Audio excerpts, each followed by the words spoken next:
You are Locked On Texas Tech, your daily podcast on the Texas Tech Red Raiders. Part of the Locked On Podcast Network, your team every day. Great to be with you again on Locked On Texas Tech on the Locked On Podcast Network, your team every day, always free and available on YouTube or anywhere you get podcasts. And thanks as always for making us your first listen. Today's episode brought to you by Gametime. Download the Gametime app, create an account, and use our code LOCKEDONCollege for $20 off your first purchase with the only Chris Level. I'm Casey Cowan. Chris, great to be back with you once again. And on today's episode, we'll look back to the weekend that was in the Big 12 Conference and consider some storylines and narratives already developing early this season. Also want to get back to Saturday night, of course, at the Jones. I want to talk about some of these physical specimens we saw on display.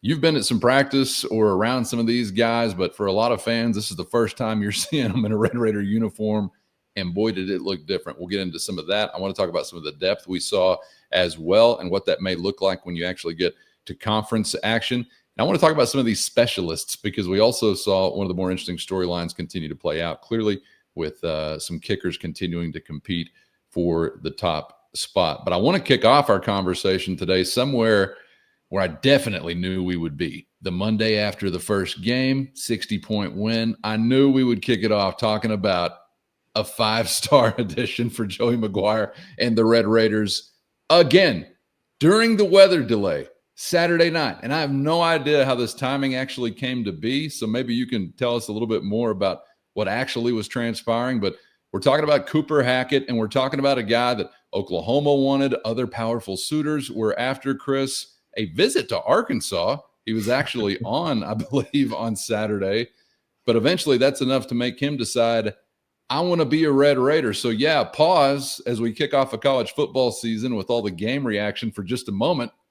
And let's react to another 5-star addition and at another critical position, Chris. How about it?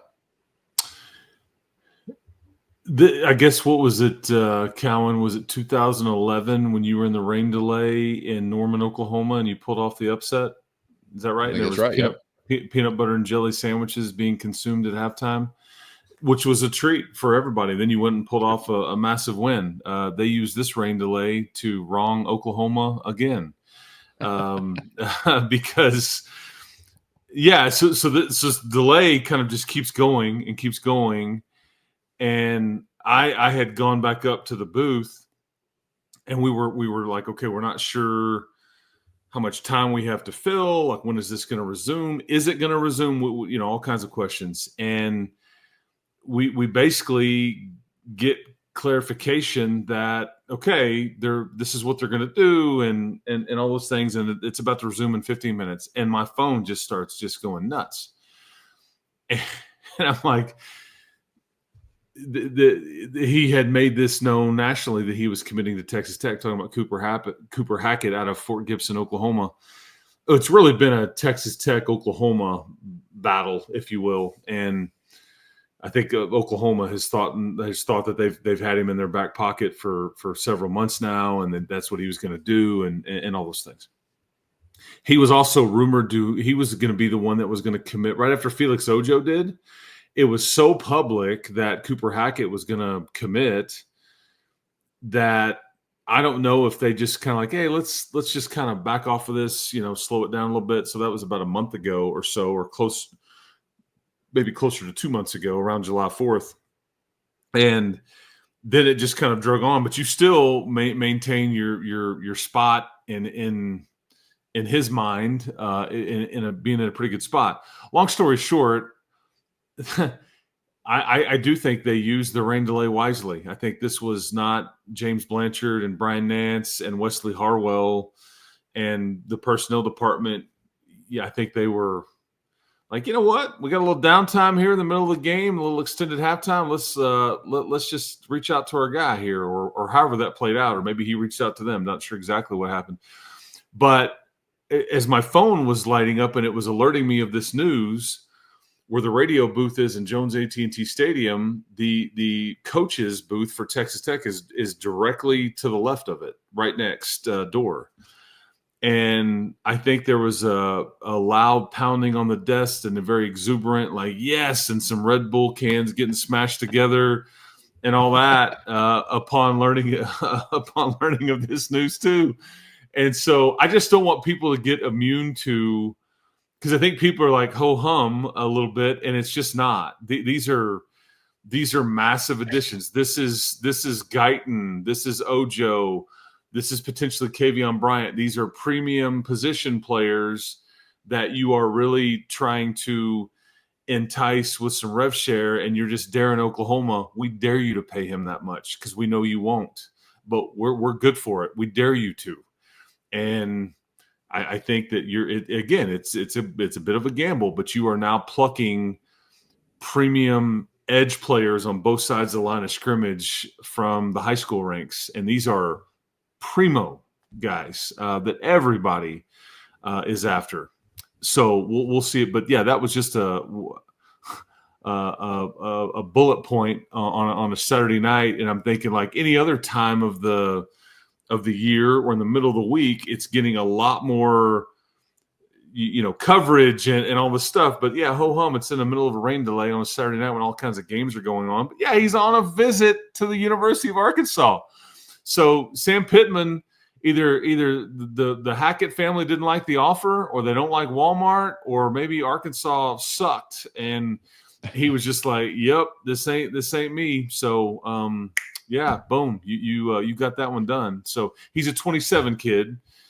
So it's weird that but I think he's trying to go ahead and get that locked up, because you can now make this contract offer here in the coming days when September 1st gets here. So there you go. Yeah. I mean, most people don't even have to get to Fayetteville to know you don't want to go there. Can you imagine when you're actually there? So I can understand that, but it's just the timing, I think, that was kind of hard to process. Yes. Like you're saying, otherwise it would have been a wild celebration. I saw the news during the delay, I guess on X, or maybe I was on RedRaidersports.com.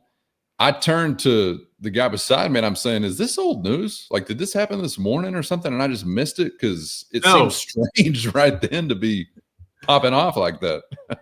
And to do it while you're on because presumably he was going to have to wrap up his visit in Arkansas yesterday morning or yesterday at some point.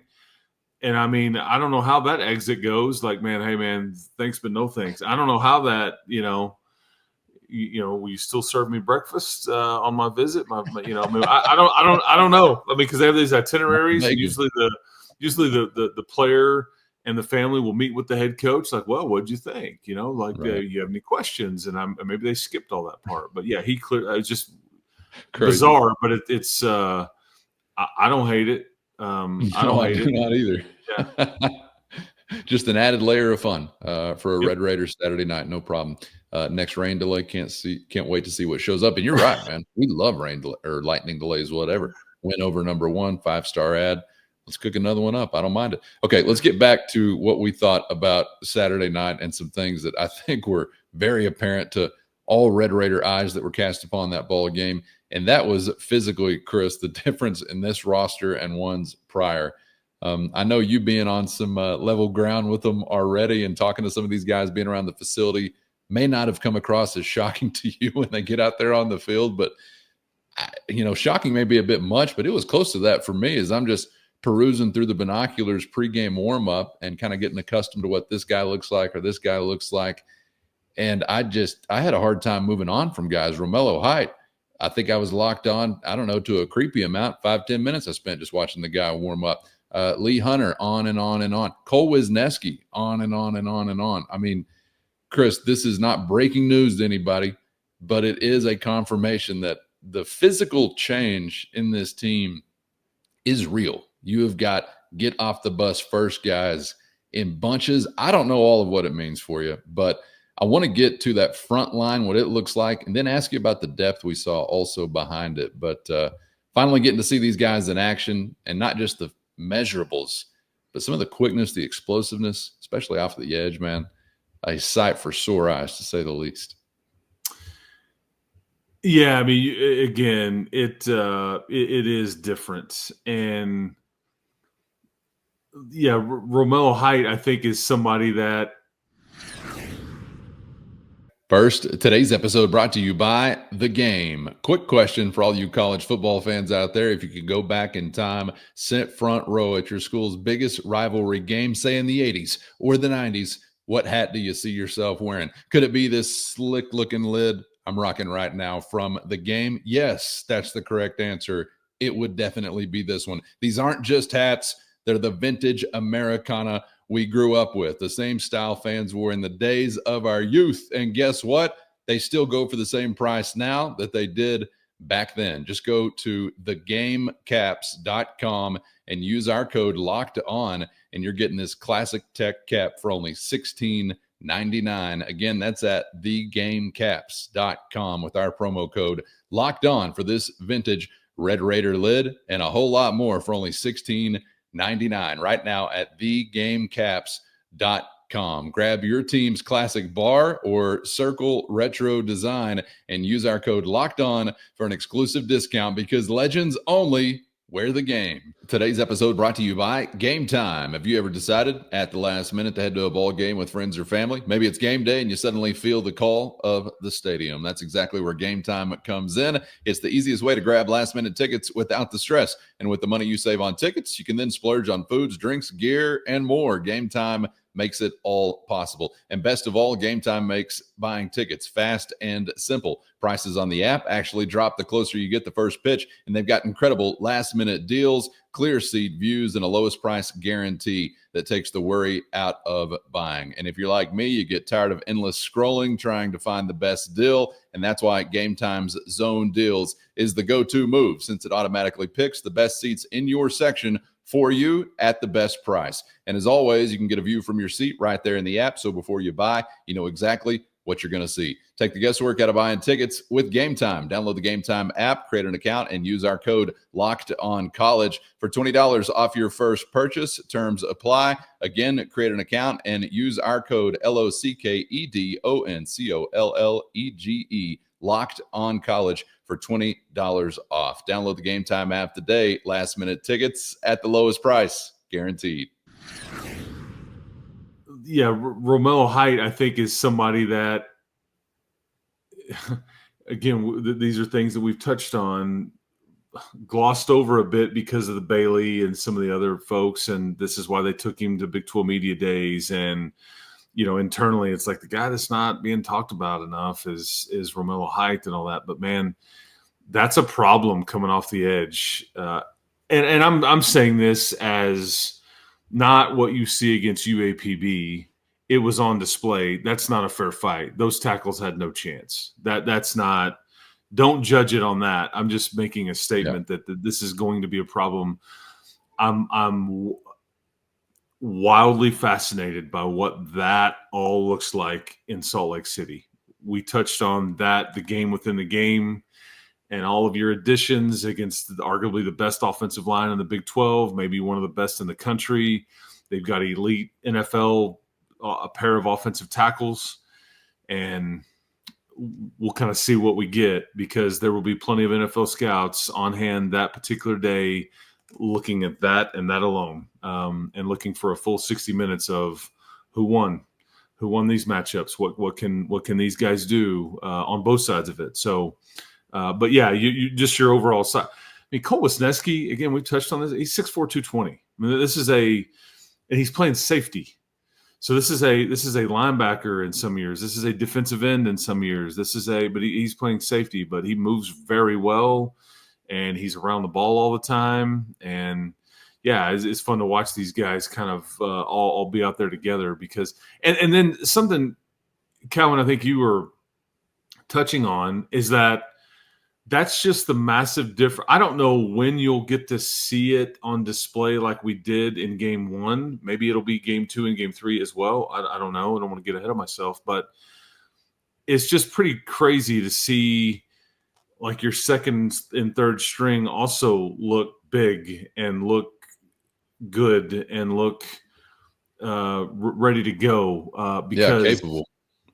Very much so.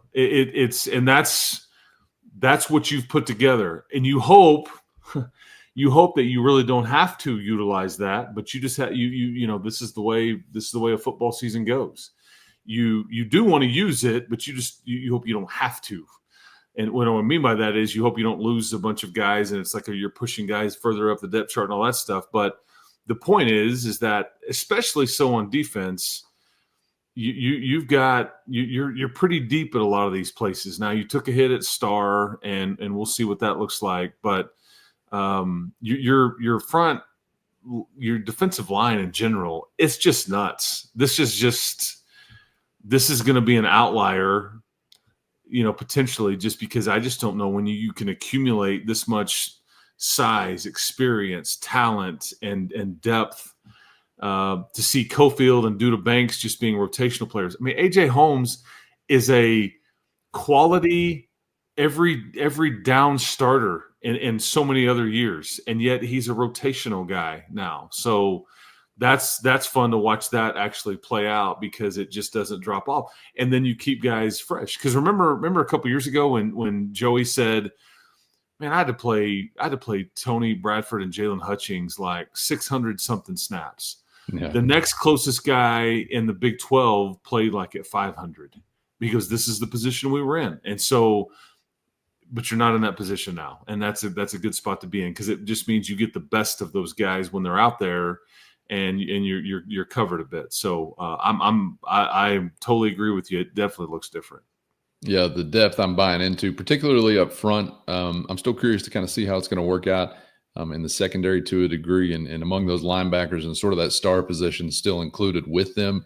But you hit the nail on the head. I mean, watching guys like Cofield and others who were, frontline help not too long ago, and I don't really even mean to place them on the back line, because I think everybody's a rotational piece. Lee Hunter technically is a rotational piece. He's the first rotational piece, but the luxury is you're giving these guys some spells to continue to be fresh. So, I mean, that was one of the things on the short list that really stood out to me, that I hope we will see continue to be the case when you roll into real competition.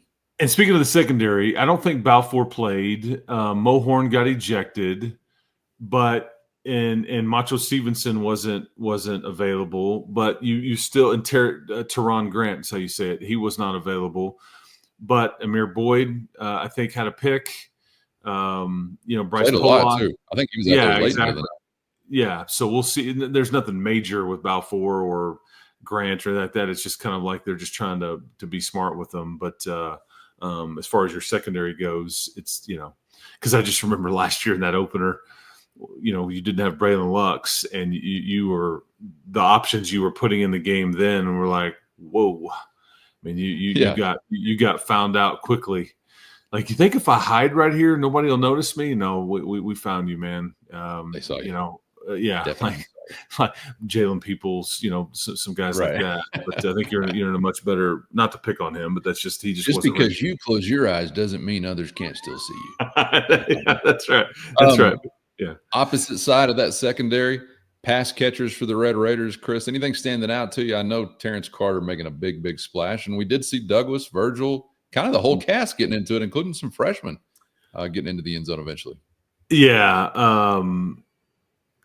Bryson Jones, Leighton Stone, TJ West. I think Valson had to catch at one point. Yeah. And remind me because Kelby, he had a hiccup in another moment too, but we'll get to that in a second. We start talking special teams. But yeah, and your frontline guys, I think you're really good there. We knew this. Carter and Miller and Aiken got in the end zone. Virgil and what Caleb did, and it's just I think you're in a good spot there. It's hard to see everybody, but you didn't. We didn't call Roy Alexander's name a ton.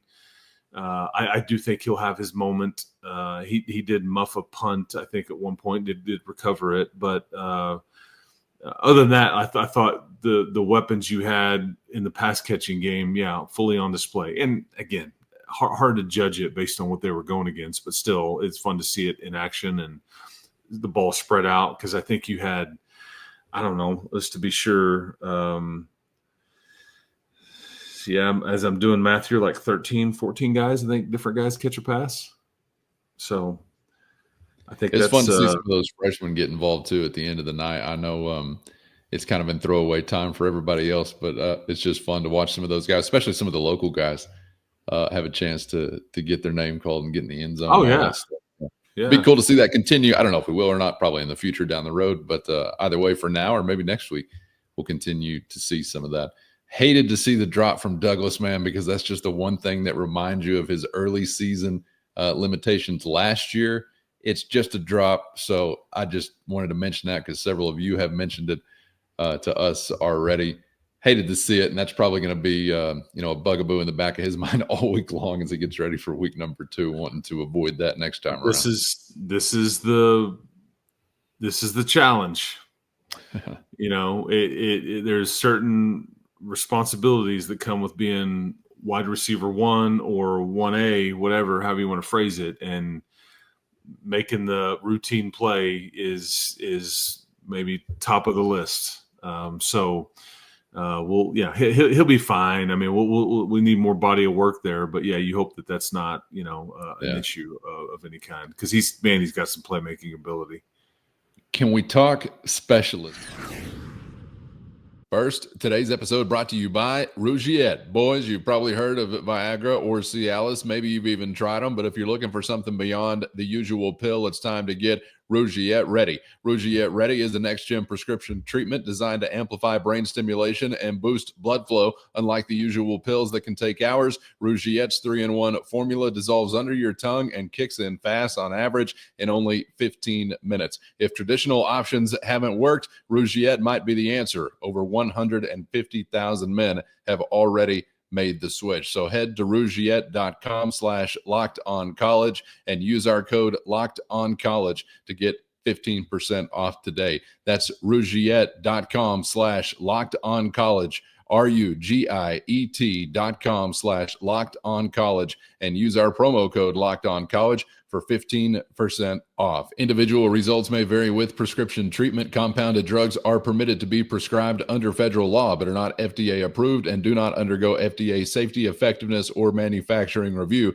Please visit the Rugiet website for full safety information. Can we talk specialists? Because we saw what was one of the more intriguing storylines coming into the year, obviously continued to play out with some kicking competition ongoing. We saw some dynamic and exciting returns. Also, sometimes the officials even allowed them to count. And we got a punt block out of it. I mean, it was a busy night on both ends of the spectrum for Coach Perry and the special teams. Yeah, Michael Harrison, pilot, MHP, got the block punt. Awesome play. Joey told me that when we're at halftime. Is like, man, Kenny Perry told me we were getting one tonight, and they did. As that rugby style punt, and he just made a move on it and ate it up, and that was fun. You had a couple different things going on at kicker. And when I say a couple of things, like a couple of guys rotating, which I guess they told us this was going to be kind of the plan. Stone Harrington attempted the first. First of all, that's your kickoff guy. There is no dispute there. He just bombs away, man. And I told the story on the broadcast, but, he is somebody that was I think I mentioned the Bull Durham reference, like Ebby Calvin LaLouche, like, I don't know where it's going, man. I really don't. When he just got this live arm and all that. And that's kind of with Stone Harrington from a kicker. Like, he just massive leg, can hammer it, but just accuracy and all that. But I think he, in his words, got in his own head. And so he started meeting with the sports psychologist on campus that is part of the athletic department. And they just basically, it's like a golfer. Focus on one kick at a time. I think he was focusing on bigger picture stuff and worried about full games and what's going on next and all this stuff. Just one kick at a time and then flush it and move on to the next one. I think that's been good for him. But Upton Belenfant, he attempted the first field goal. And so we'll see kind of what this is going to look like. But Belenfant does miss an extra point as we went. I don't know if that's worth filing away or if it's just like, I mean, it was in the second half of a rain-delayed, shortened game against an inferior opponent. I don't know how you judge that if you're KP. You also had the failed 2-point conversion, which it looked a lot like a Jalen Conyers type of play. and it's not so much that it didn't work, because I think that you had the there was a penalty on it, and so I don't know if you had enough men on the line of scrimmage. There was something. Point is, that's KP basically tossing that out there very early in the year, because now every team for the rest of the way has got to put that on film and practice it. And now you've given them something to think about. You'll do something different again this next week or the week after, in my opinion, just because you're like, okay, I'm gonna challenge every coaching staff for the rest of the year, because we've shown you this. Now we can do what we did off of it. We can play something off of it, but did you work on it? I mean, it's just this game within the game type stuff. So it's not that it didn't work, but that's KP just trying to put that on tape just to say hello to everybody else. And then we have, this is why I like KP. There was a couple long returns, both called back by penalty. One of them in particular was Tristan Gentry, the guy who was standing next to me on the sideline. This is like 4 yards deep in the end zone. And I think, in fact, it was my man, Dusty Womble. That's who was standing next to me. Dusty was like, uh-oh, he's bringing this out. And I'm like, yeah.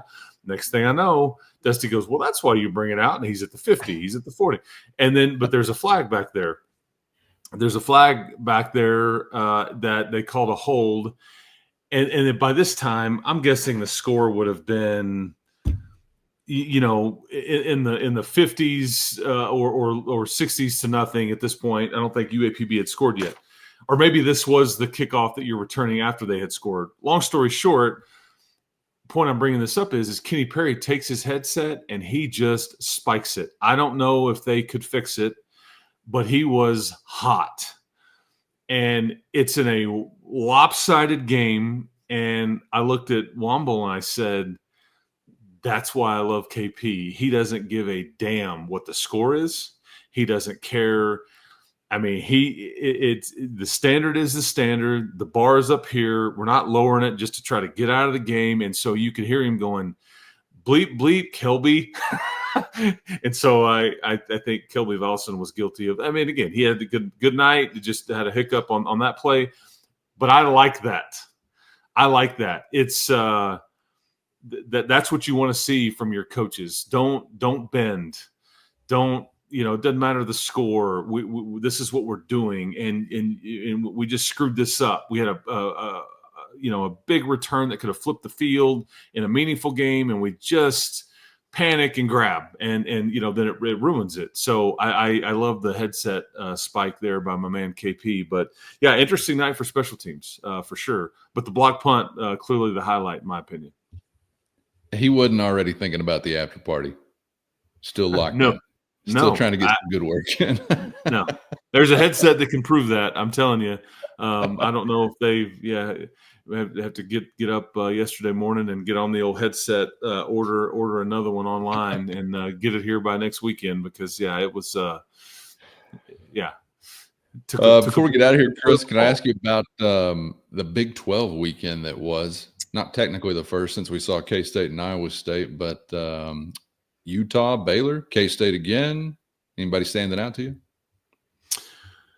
So Baylor, that Auburn ran at will there. I thought there was some interesting play calls on offense for Baylor. I think Baylor is still going to be an upper tier Big 12 team. And maybe we just have to be careful about overreacting. You can't overreact on Tech versus UAPB. And it's easier to maybe glean some things when you have a Baylor Auburn game, but some of these teams are going to look very different in the coming months. Injury, they'll get better, they'll get worse. They were overrated, they were underrated, I mean, all that stuff. But this is a glimpse, a snapshot. I think Kansas State is also an interesting team.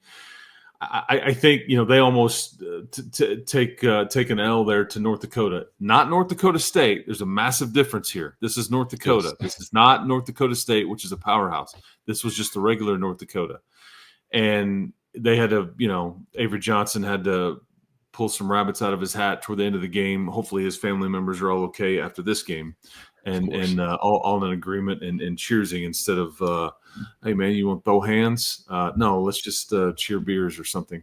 This to me, this was maybe some Ireland hangover. Well, you're saying, well, Chris, I mean, Iowa State didn't have the same problem. Yeah, but your mentality is different. There's a funk there when you win versus when you lose, and so I don't know. I hate to judge it too much. The one of the takeaways though I'm going to have is what we talked about previously was just how dominant Utah was.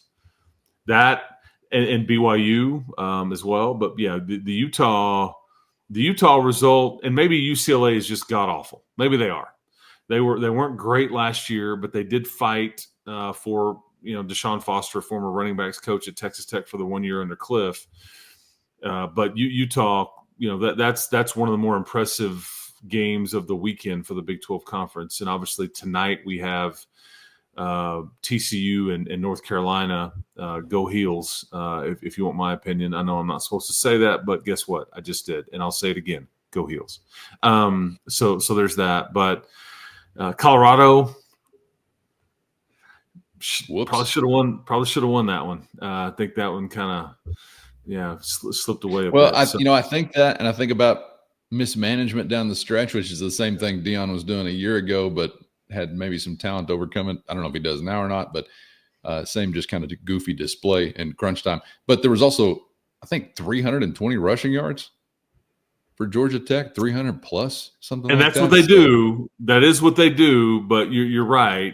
That's if that's a deflating feeling when people just like line up and just try to ham. Because again, Utah over UCLA, I think that was like 275. And those are so. Guess what you're going to see? Guess what you're going to see when you play Utah. And if you're Shield Wood, maybe you just say, hey, man, we're putting 7 and 8 in the box, and we dare this kid to beat us throwing the football. I don't know. But, yeah, that for Colorado's front line and UCLA, although they're not a problem. So that's you see big rushing totals, and that's a red flashing light for sure. Yeah, you already mentioned it too, 300 plus for Auburn against Baylor. So just some wild numbers as far as that goes. But I would love to hear from you guys what stood out to you from the Big 12 weekend that was. Let us know in the YouTube comments or shoot us a text if you're a Matador Mobster. Still got one to go, as Chris mentioned, between the Horned Frogs and the Tar Heels of North Carolina. So we'll see how that one plays out. Also going to be hearing from Red Raider head coach Joey McGuire and a Texas Tech contingency between now and our next episode. So we'll have that to digest coming up on the next one. Chris, appreciate the time as always. Enjoyed it, man, and we'll see you then. Yeah, man, we are in it now. 11 a.m. kick coming up this weekend. We're back at it. Hopefully the weather cooperates. Continue your long, lengthy tortilla toss. That is good, and I'll have the mimosas ready right there at Jones AT&T for the weekend, man. I did hate that we missed our drone show over the weekend. That sucked. But I will tell you, the flyover coming up this weekend, may not want to miss that one. And in fact, if you're anywhere near the vicinity, you won't be able to miss it. You won't miss it. Massive plane flying over Jones AT&T at 11:02 or 10:58 or whatever time that they officially set that for coming up this weekend. Yeah, like the U.S. Army will be like, yeah, man, we are here. So there you go. And I believe at least what I was hearing Saturday night was the effort was already underway to try and get the drone show back and rescheduled if we're getting another night kickoff. So maybe we'll still have that at some point. I hope so. Viewing pleasure. They've been planning on that or planning it since December. Not many or hardly any saw the 950 staged on the practice field, but I saw a picture of that prior to the game. Your view, you can like look up over everything. Yeah, that's right. But that's a lot of drone activity, man. Yeah. But yeah, I hate now, that. I was told too, there's a Red Raider element to this group or ownership or something. So there's a will and I think a way maybe down the road to get this going.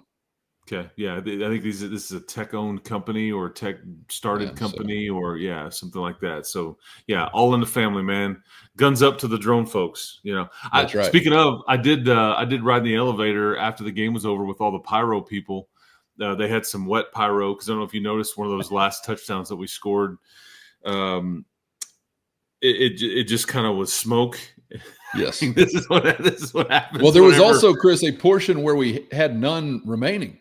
Yes. We scored 67 too. Had run out. Yes. Yeah, there was some of that going on also. Yes. But also just a fight for survival as far as the storm was concerned. But we've all made it through it.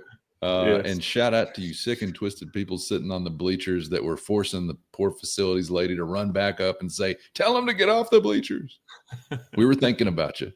So shout out to those who had nowhere else to go. That's what I told her. They've got nowhere else to go.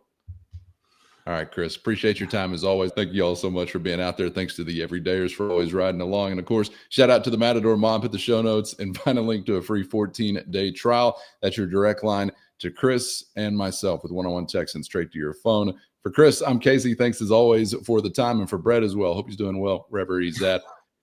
Hope to see you back for the next round on Locked On Texas Tech.